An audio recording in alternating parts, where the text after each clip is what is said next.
Am I ever really sober? This may sound strange to some, but does abstaining for months at a time from rolling, or weeks at a time from any recreational substance, really mean I'm sober in the interim? Am I sober if I do nothing to counter the constant onslaught of the technology that alters and rewires me?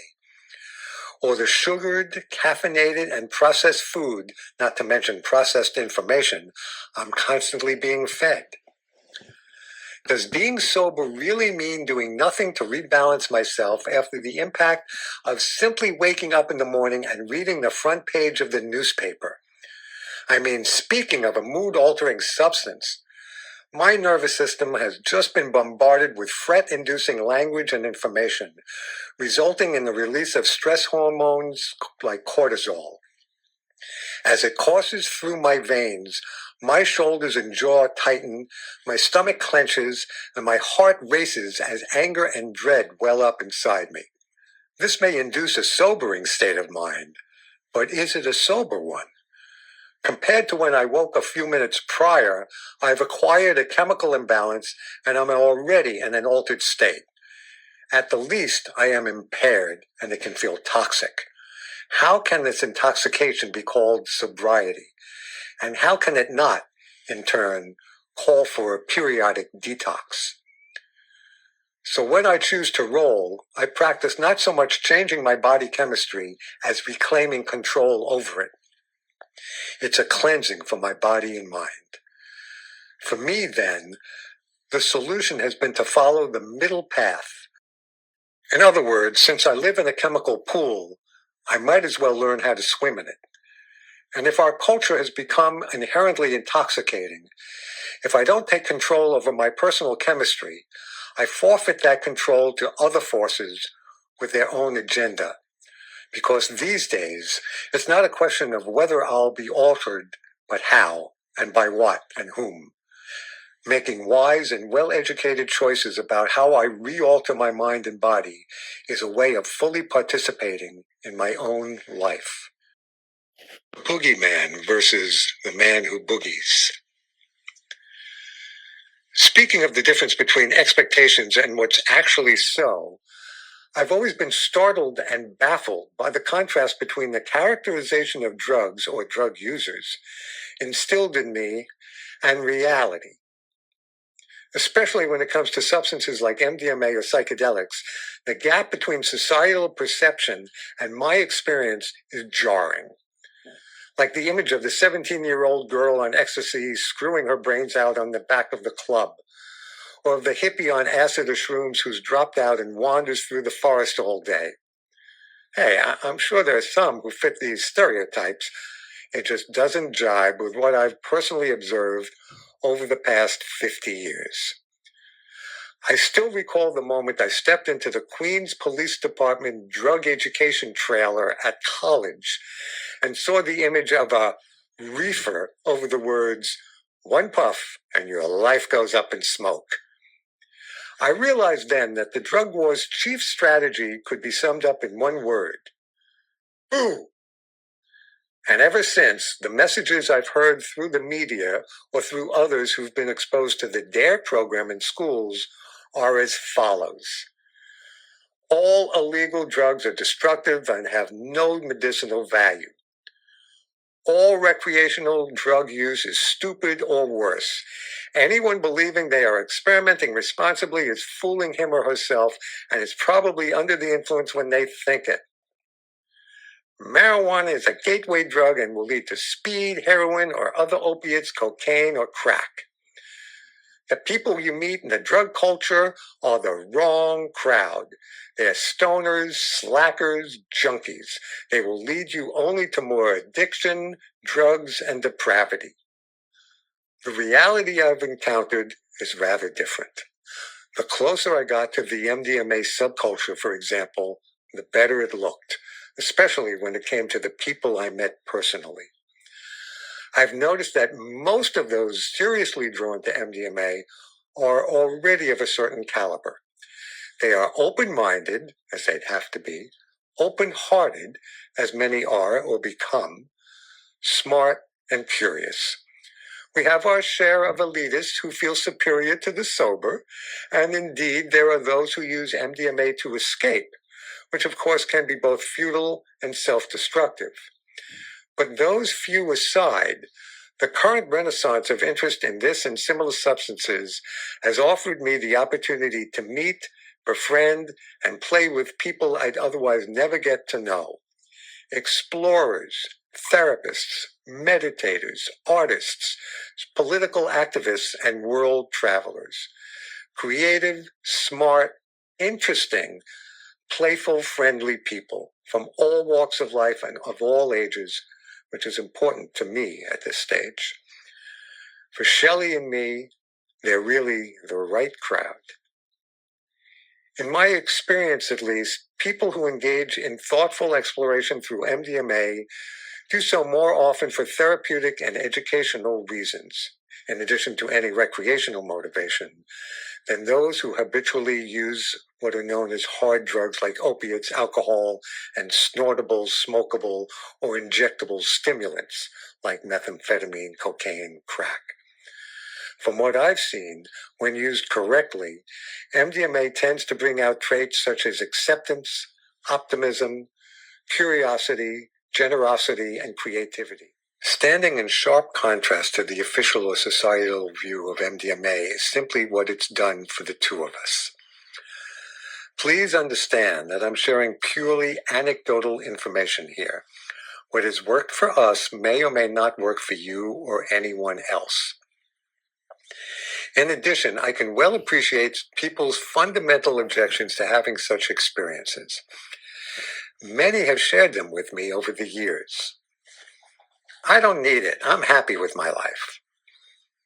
Frankly, I'm afraid I'd like it too much. I did all that back in college. It was great at the time. I did all that back in college. My last trip joint roll was awful and I swore it off. I'm afraid I'll lose control. It's illegal. I could get busted. I don't want to be known as some kind of druggie. God or Jesus or Allah or Buddha said not to. Isn't it dangerous? Isn't that what kids die from at a dance concert? Isn't it addictive? Doesn't it fry brain cells? I don't know what to believe. All these fears and concerns are understandable to me, as I've had many of them myself at one time or another. But my journey on the path toward responsible drug use has helped me overcome them one by one. Here are my responses to the concerns that we just heard. I'm happy with my life as well. MDMA has made me happier. I've learned how to control and moderate my usage and avoid the potential pitfalls. Listen for Chapter 8. They have much to say to me now that I wasn't ready to hear when I was younger. I've learned how safe, gentle, and user-friendly MDMA can be when the guidelines are followed. Following guidelines helps me remain in control of my experience. And it's true, one could conceivably go to jail for carrying a capsule of MDMA. I myself am careful not to carry it with me, and I don't keep it in the house. My fear of stigma and blots on my reputation are diminishing as word gets out in the media of its myriad benefits.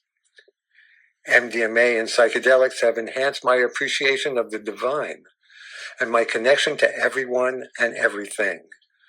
They've increased my love of and protective feelings towards the good Lord's creation and have strengthened my compassion and determination to treat others as I would like to be treated. I've educated myself through reading and through trial and error, and now I know how to use it safely. So what follows are the ways MDMA improves my life. Brings me joy. MDMA is a sacrament of play, and as such has helped me reconnect with joy, the most elusive of emotions. The felt experience it offers reminds me of what a luxurious privilege it is to be completely alive and to inhabit a human body. It helps me to see how much there is to be grateful for, including being alive at a time in history when such experiences are available. I get to sense how touch is the poetry of the skin, and how I live to learn, yes, but also to get down and celebrate. My ego takes a rest at these moments, and my spirit bursts forth like sunlight through the clouds and thanks me for the opportunity. This can also lead to the joy of being totally present in the moment, a rarity for me, as if I've just jumped headlong into the river of the perpetual present. Does me permanent good. My best experiences leave me with the feeling that I've been to the mountaintop and have seen the promised land. After I descend, I know the path to follow. Prior to this, I might not have known the mountain was there at all. Afterward, I can find other ways to get there. I can dare to venture deeply into an intimate exchange with a friend or a stranger. I can be unreasonably generous. I can live a thankful life. This is the best thing such a substance can do for me. Open a new door and flip on a heretofore hidden switch, therefore doing me good whether or not I ever choose to do it again. Connects me with the natural world. When we roll outdoors, we experience an increased connection to and appreciation of nature, especially when we're physically participating in it, like hiking, swimming, canoeing, etc. Plugs me into a thriving cultural underground. We enjoy being part of a secret society of outlaws and pill-carrying members of a culturally subversive cohort. It's one with its own gatherings, mythology, and code. That is, both a language all our own and a credo to live by. This is not exactly like being in with the in crowd, as it's more of the hidden crowd. It's at once a tight-knit, inclusive, and sprawling tribe, and one in which I feel I'm being honored as a dude who carried the news and kept the faith through the dark decades of the 80s and 90s, and all the while enjoying the benefits of living a, quote, normal, unquote, life as well, although I try not to get stuck there. This ongoing association affords Shelley and me a way to happily, even giddily play and bond with people. I just never imagined as a younger man that a couple our age could have so much fun. Offers me a unique way to connect with friends. Something shifts between friends old and new after sharing these discrete moments of vulnerable intimacy. We who spend hours at a time emotionally disrobing in this way and seeing the world anew together know a special bond. Gets me out of my head and in more ways than one. In addition, the medicine lends me cerebral relief. My head must generate 10,000 thoughts a day as I flail about in a sea of details. And as a workaholic, I know how constantly drowning in such a sea can be an exhausting misery. I've come to believe that if life truly lived can only be accessed through direct experience, then thinking is the mind's version of virtual reality. Its constant judgments, evaluations, opinions, expectations, and ruminations are a sometimes compelling imitation of life. And I spend most of my time there. As Thich Nhat Hanh noted, life is only available in the moment. When I'm lost in thought, I'm in the dugout and not at bat. With MDMA, I experience a temporary slowing of that constant torrent. It's a simple relief that bestows a plethora of benefits. I feel like I'm being gently shaken awake from a long trance, or like the proverbial fish that jumps a moment from the sea and then understands there's more to the world than water. Once, while coming down from a roll, I realized what Lily Tomlin meant when she said, "Reality is nothing but a collective hunch." The, quote, reality, unquote, I'd actually been swimming in had been merely my limited conception of it. So my habitual way of looking at the world becomes just that, one way of looking at the world. With such a shift, this flying fish could then dive back into what Patti Smith called the sea of possibilities. And this way of life I constructed and kept justifying could then start loosening and opening up. My old, I should think a lot more perspective shifts to, I'm a lot more than I think. Beyond thoughts, I'm also my body and its senses, my emotions and experiences, and my intuition, dreams, and spirit as well. MDMA helped me realize that my default brain settings have had me lost in a double-drenched, worry-wart existence. And I can become so constantly self-scrutinizing, I don't see how I am both inmate and warden in my own mental prison. Relief itself can be a profound pleasure. It's also a release from my slave-like devotion to all that mental chatter. There have been times it's gotten so crowded in there, I haven't had room to change my mind. Sometimes I'm elevated over my existence as if in a hot air balloon. That's right, they call it getting high. And look out to see where I've been and where I am and where I may be headed, and all in a few hours. Some may call this tripping, but it shows me I've been on too many sober trips of my own making and perhaps just as hallucinatory. The head trip, the fear trip, the I'm not much trip, not to mention the I'm on my own trip. Come to think of it, all my worst trips have been sober. Heals the shame that bound me. MDMA has rescued me from the constant rain of shame that had drenched my days and that I'd believed to be as much a part of life as the sky. MDMA helped pry me loose from this grip of shame. It would feel like a loving flush of sunshine after a bitter snow. I feel sad when I think of how much more joyful and how less self-loathing my existence could have been without all this toxicity. And MDMA and I found each other when I was younger. Provides a unique way to celebrate. We've found that MDMA can provide a way to mark or sacralize special occasions like New Year's Eve or our wedding anniversary. God bless how this compound opens our hearts to let in light and freedom as I open the door wider to the life I want to live. Higher education. MDMA. Madonna named an album after it. Teenagers experiment with it, often recklessly. An entire genre of modern music, EDM, is built around it and often dominates the charts. In 2014, EDM accounted for close to half of all concert tickets sold, and a comedian once joked that the initials stand for everyone's doing Molly. In a national 2013 survey, over 2.5 million Americans aged 12 and up reported using MDMA that year, with well over 17 million reporting having used it at least once in their lifetime. But MDMA has gotten lots of bad press over the years, and this tends to stigmatize the substance as well as those who use it. Open secret. Those of us who've been around long enough can remember all the bad press marijuana got in the 60s. We'd read about the sensationalized stories of insanity and lewd and reprehensible behavior, and how pot was the gateway drug, invariably leading to depravity and the hellhole of heroin.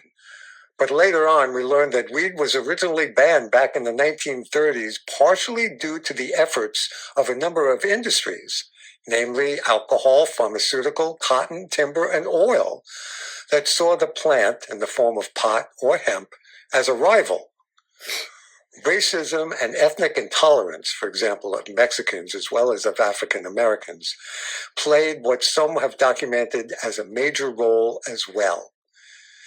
Nowadays, however, a majority of Americans accept that cannabis, especially in moderate doses, is relatively harmless and can also serve many useful functions.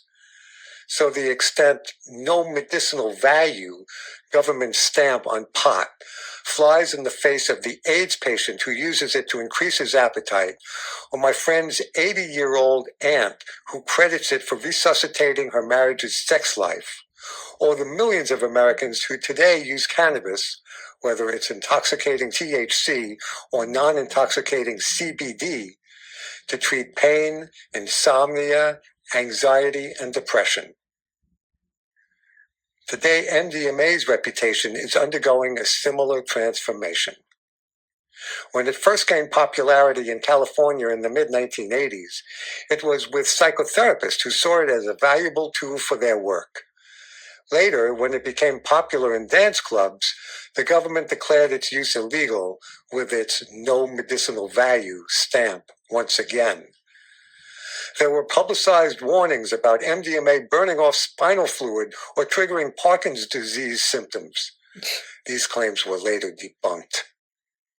In time, we'd hear about kids dying of so-called ecstasy overdoses at raves and parties. This was misleading as well, because in just about every case, these poor souls died from taking adulterated batches of the drug or a different drug entirely, for example, methadone or mephedrone, and not a standard dose of pure MDMA at all. Or they mixed the drug with alcohol.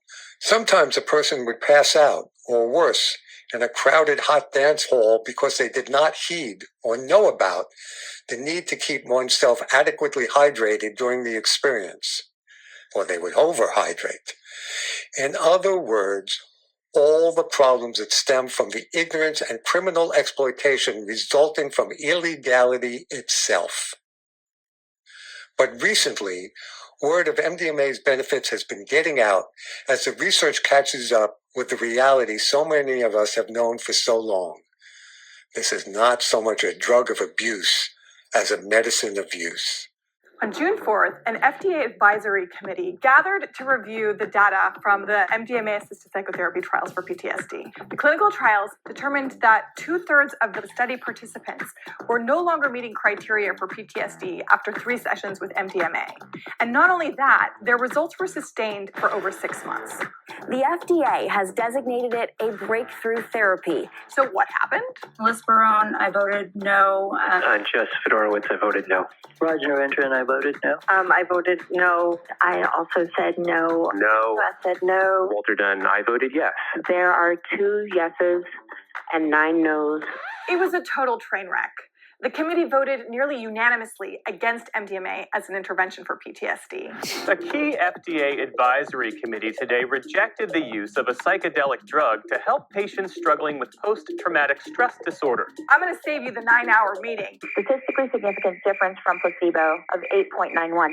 and give you the top 10 absurd, outrageous, things that were said. Lycos is a therapy cult. And share how a small group of radical activists appear to have manipulated the media and possibly derailed a federal regulatory process in a way that could end up denying millions of people a life-saving treatment. Let's get started. Number 10. The panelists kept talking like yada, yada, yada about functional unblinding. The potential impact of functional unblinding on interpretability. The functional unblinding clearly occurred. About the potential impact of functional unblinding. I voted no. The functional blinding, it didn't feel right. This study was approved in its design by the FDA in 2017. The FDA already knows that functional unblinding is a concern, that you cannot blind psychedelics effectively. And they approved the trials with this design anyway. The FDA was very well aware of this issue. It's just that the panelists weren't. And that they weren't is not a problem of this study. It's perhaps a problem of panelists. One would have thought that this advisory committee would have some awareness of the fact that these are long-standing and well-known issues in psychedelic research. And the way that they were discussing these issues sounded like they were just discovering them for the very first time. Number 9, lack of diversity accusation. Lack of diversity was raised. There's not enough data on diverse populations. I voted no. Really concerned with this lack of real inclusion of BIPOC participants. It seems to at least help people more if they're white. The fact is, more than 50% of participants in the second confirmatory part of the phase 3 trials identified as BIPOC or Hispanic, aka not white. The data showed there was no difference in response across different racial and ethnic groups. The panelists were never corrected.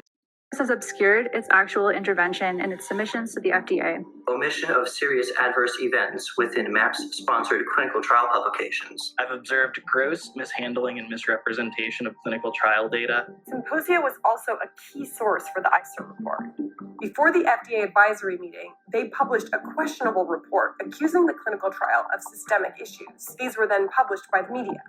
And who was ICER's source of these systemic issues? Symposia.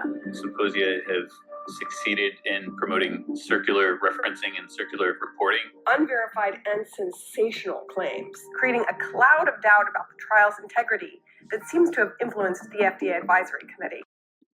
Hearing has created more confusion than clarity. It completely distracted the conversation from the great results we're seeing from MDMA.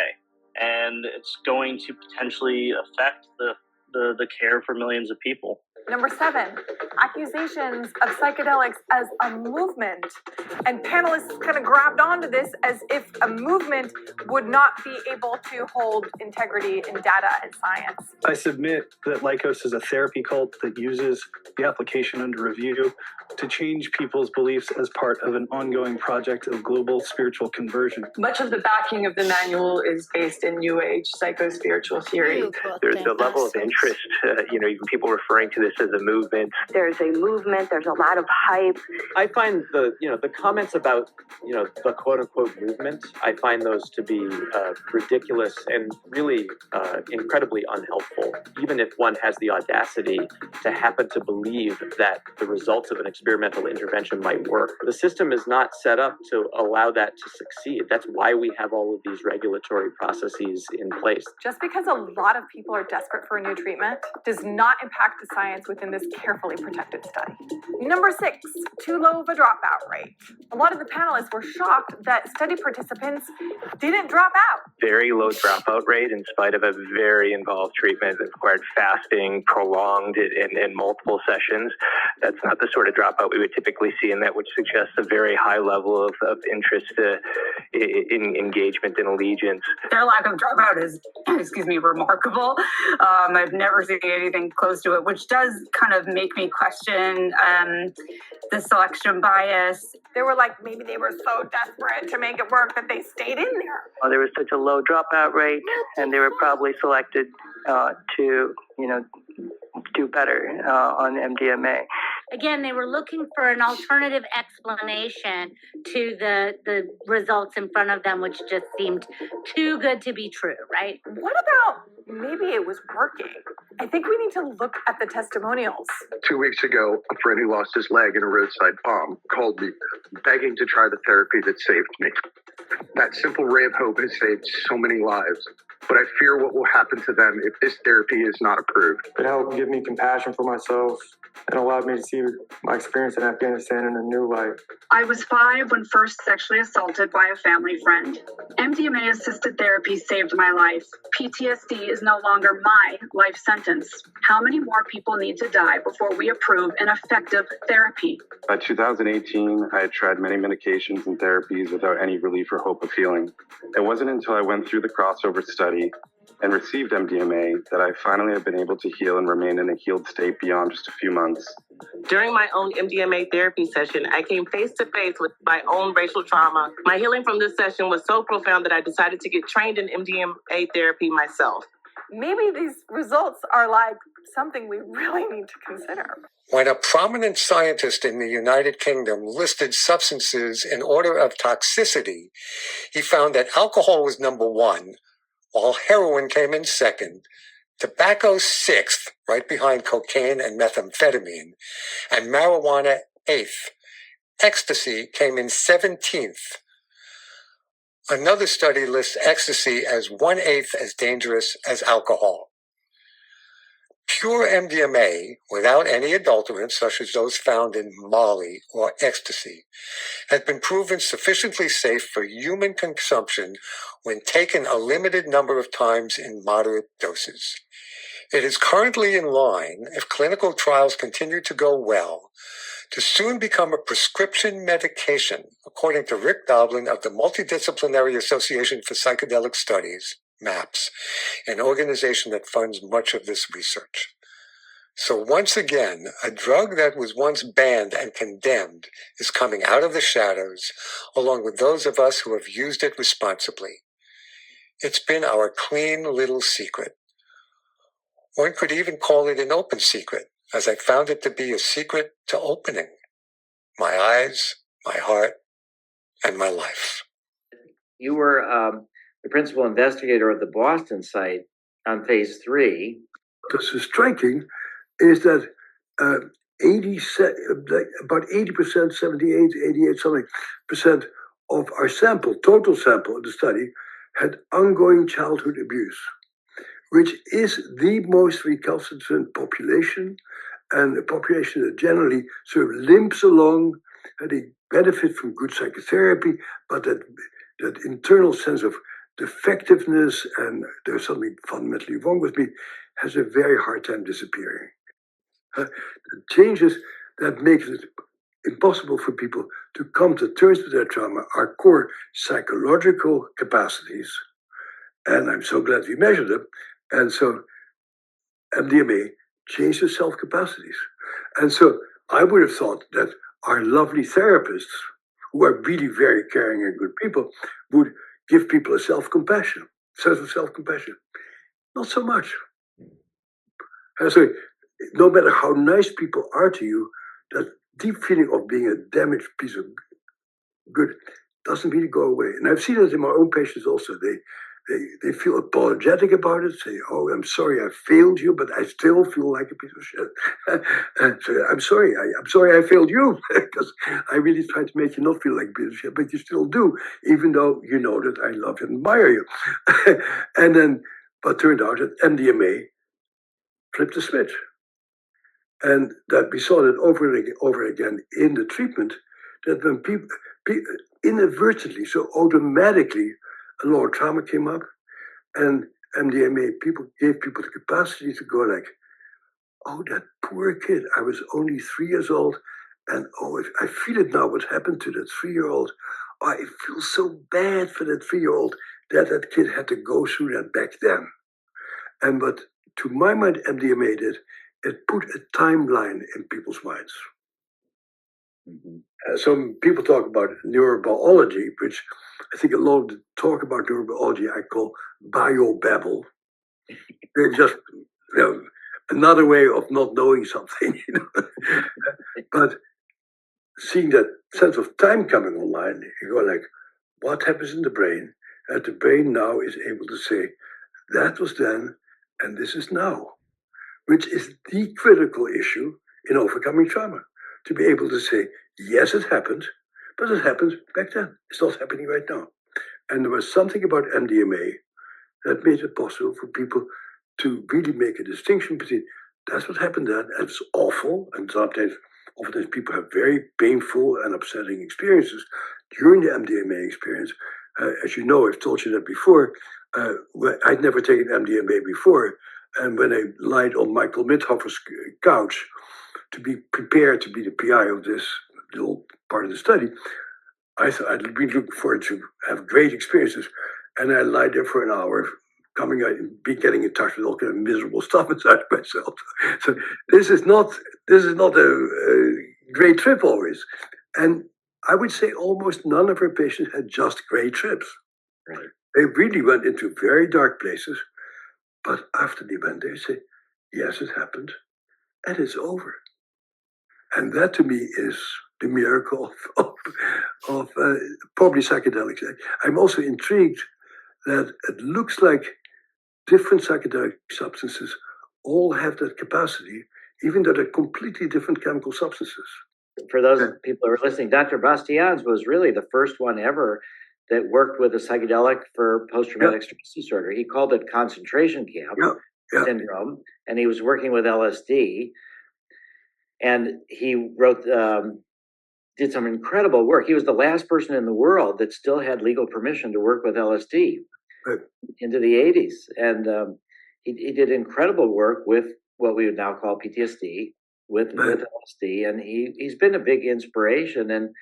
But I think that there are major differences between LSD for trauma and MDMA for trauma. And also the sad thing with Bastiaans is he did this amazing work, and I don't know precisely what happened because I was already living here.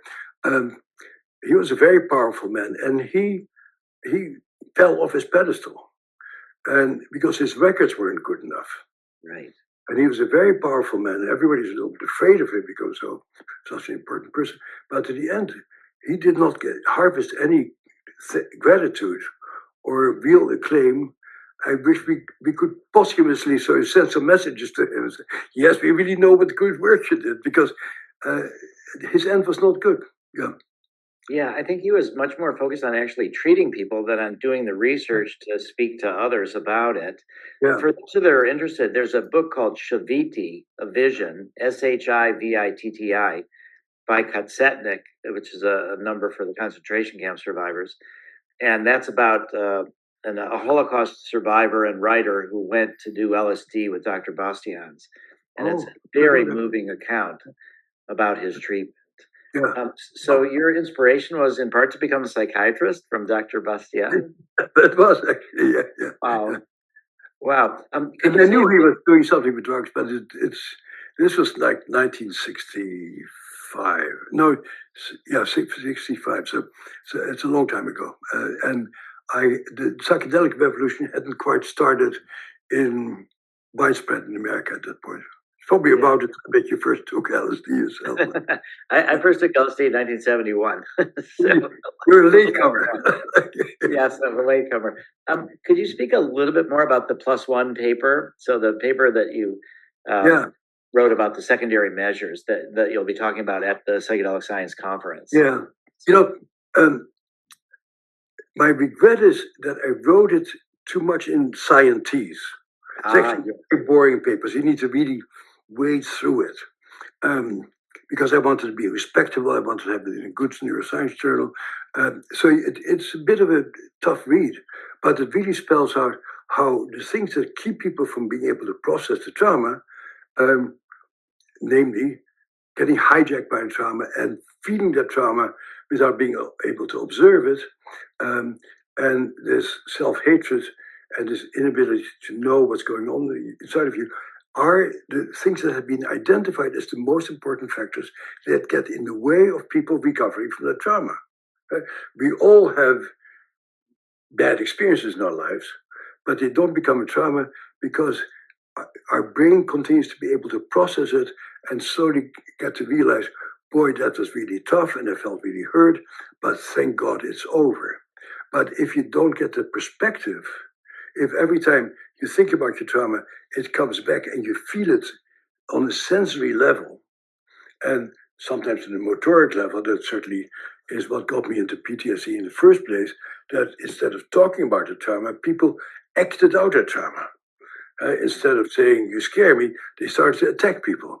Instead of saying, you scare me, they ran away from people. And so it is all action, all sensation, but no mentation. And so what MDMA clearly is able to do, it allows people to observe. Yes. And to stay in the observing part. And I must say that I think the role of the therapist is to help people to observe. I don't think that the therapist said anything that was particularly helpful, but their presence and their commitment, and sometimes their touch, gentle touch, said, it's okay, we're here, we're with you. I'm actually, on my new book, my last chapter it's almost finished, is on courage. What's the nature of courage? And you need to have a lot of courage to deal with your trauma. And then I'm still working on it.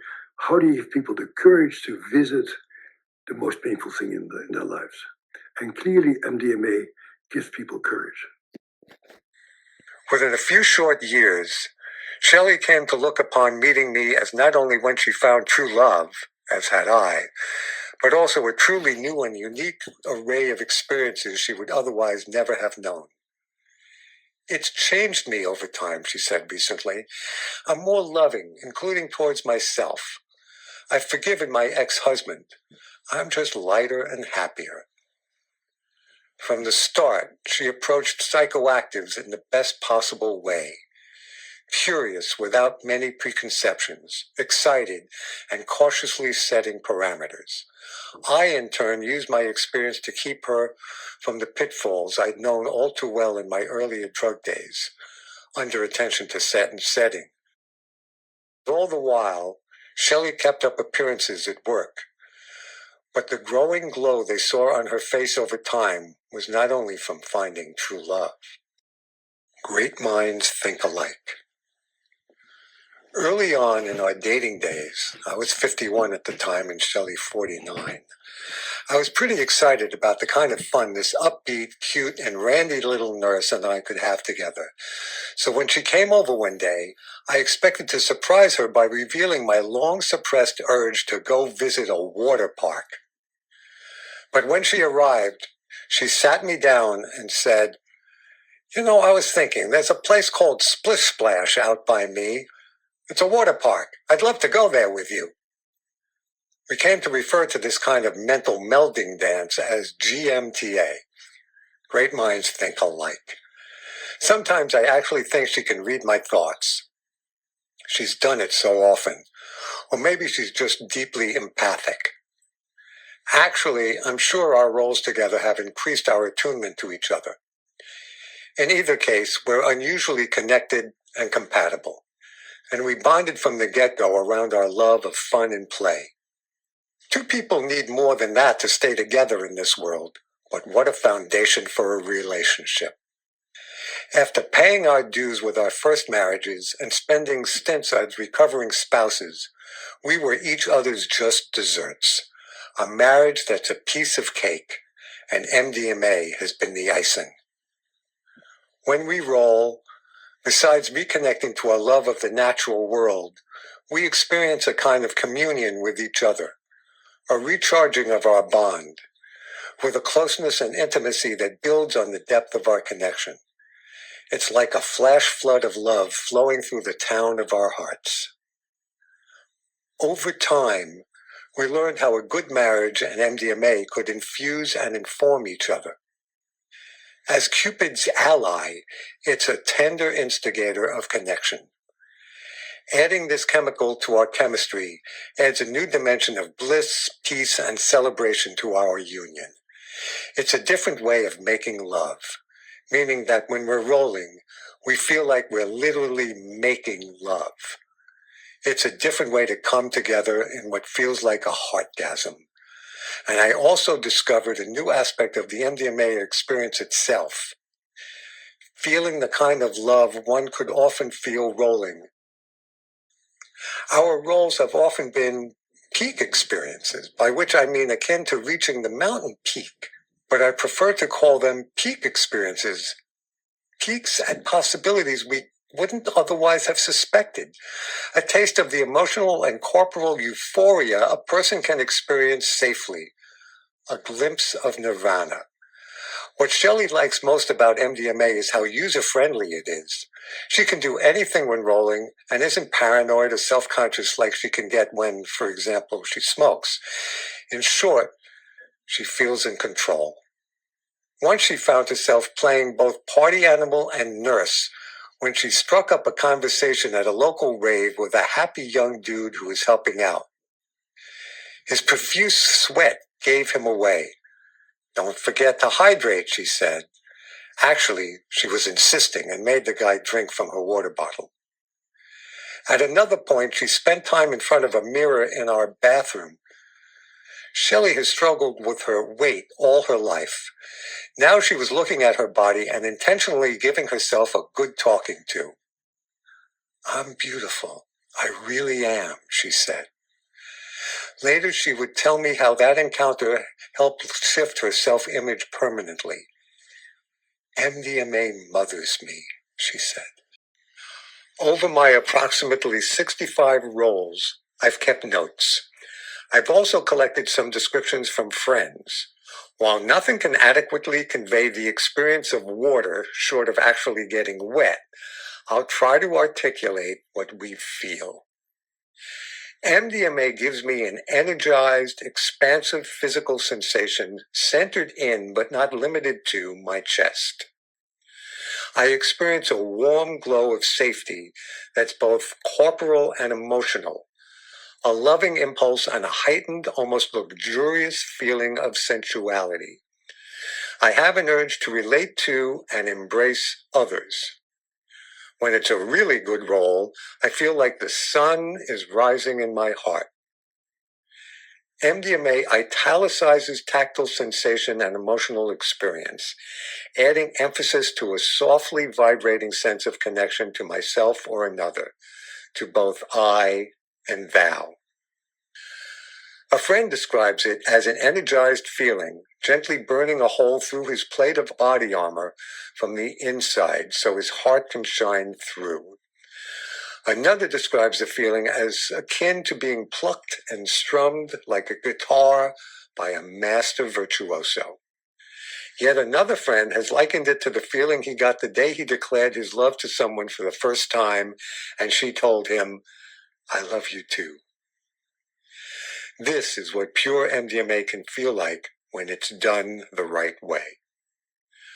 I found that some who are about to try it for the first time have expected it to be like their last drug experience, whether that was cannabis, acid, or whatever. But MDMA is quite different from a hallucinogen or strong pot or hash. As one friend told me, with LSD or mushrooms, I feel like it's calling the shots. With MDMA, I'm much more in control. Still others expect it to be like their last ecstasy or Molly experience, only to find that pure MDMA can be different, as these days the other two are often a mix of ingredients. If you felt real speedy, came down after an hour or so, or were hallucinating, you probably were not dealing with pure MDMA. Often then, when a person tries it for the first time, there's the shock of what it's not.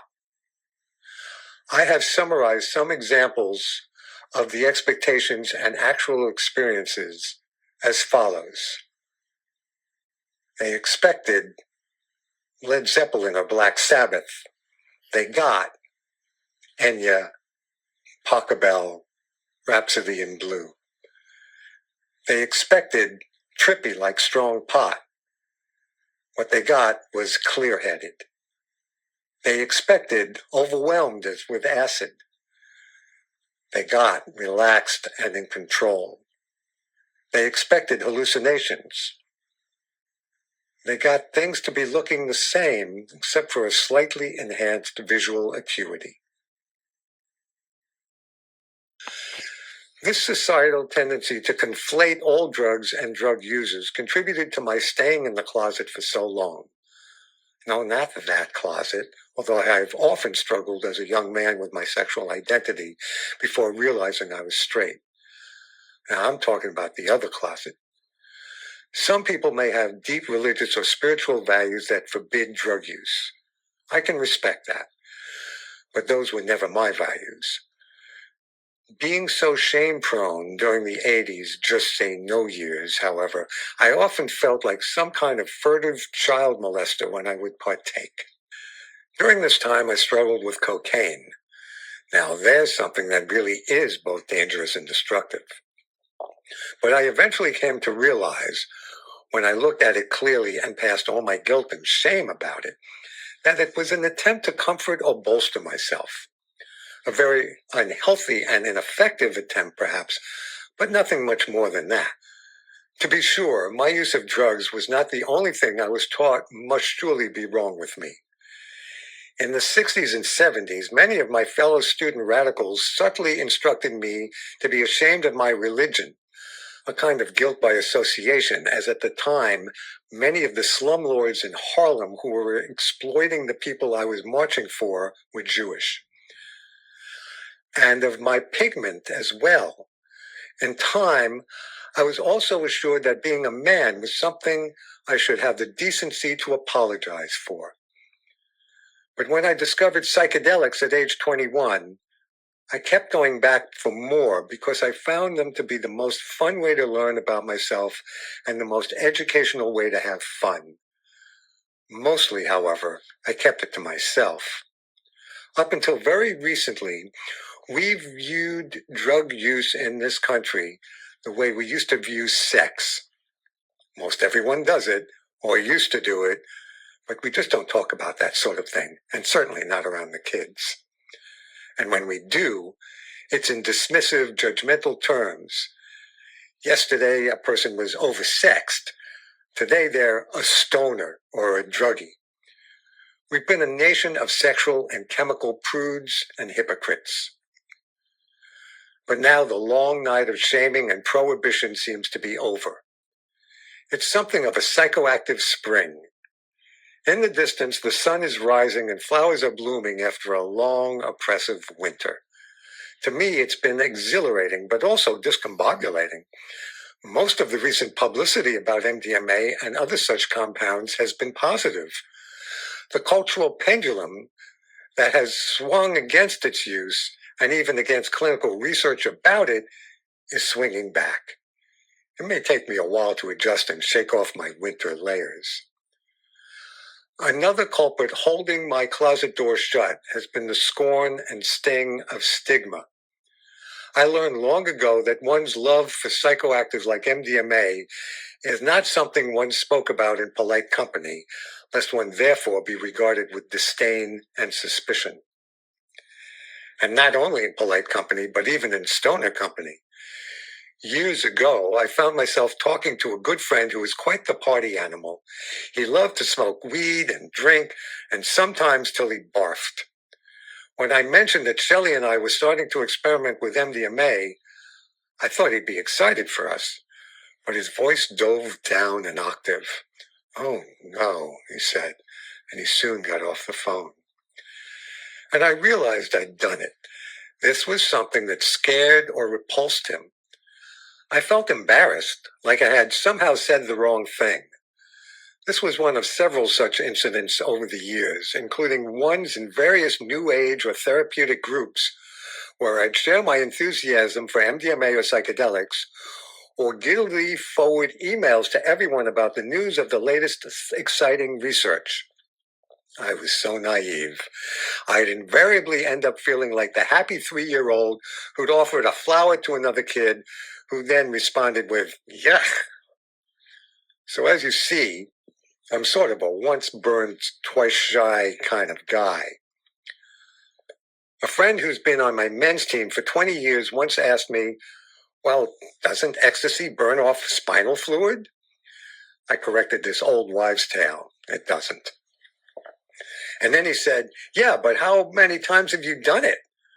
When I told him over 60, his jaw dropped, especially because he respected me highly and had often personally benefited from my contributions to the team.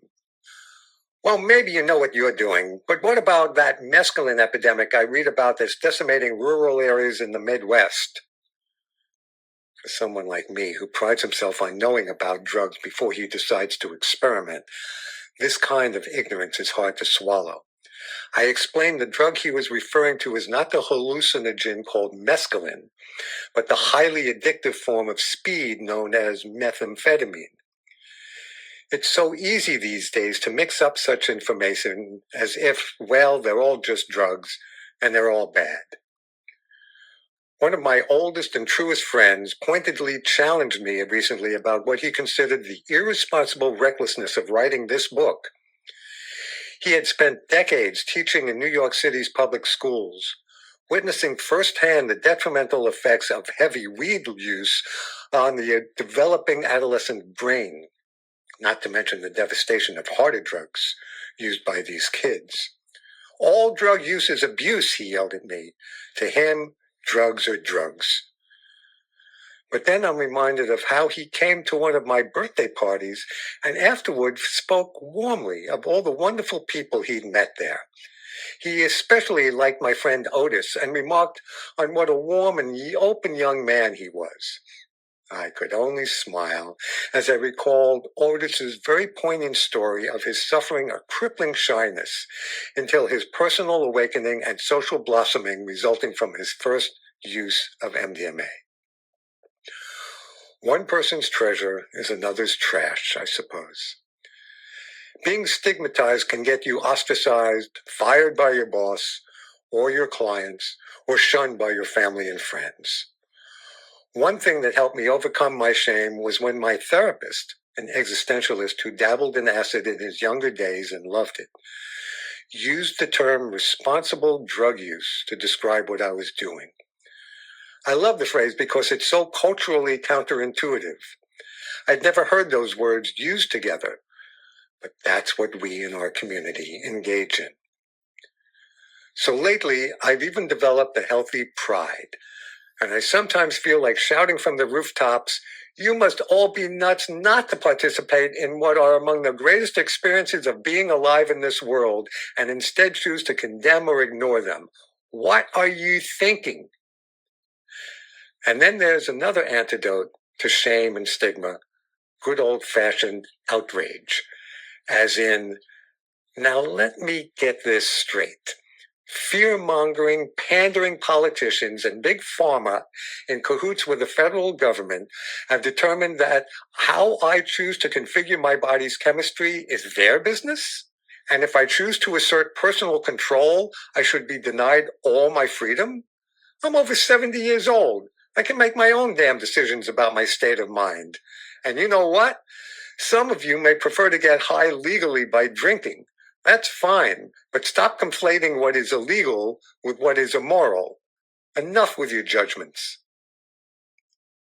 It boils down to simple existential choice. Live my one life the best and fullest I know how, or be cowed into settling for something less than that.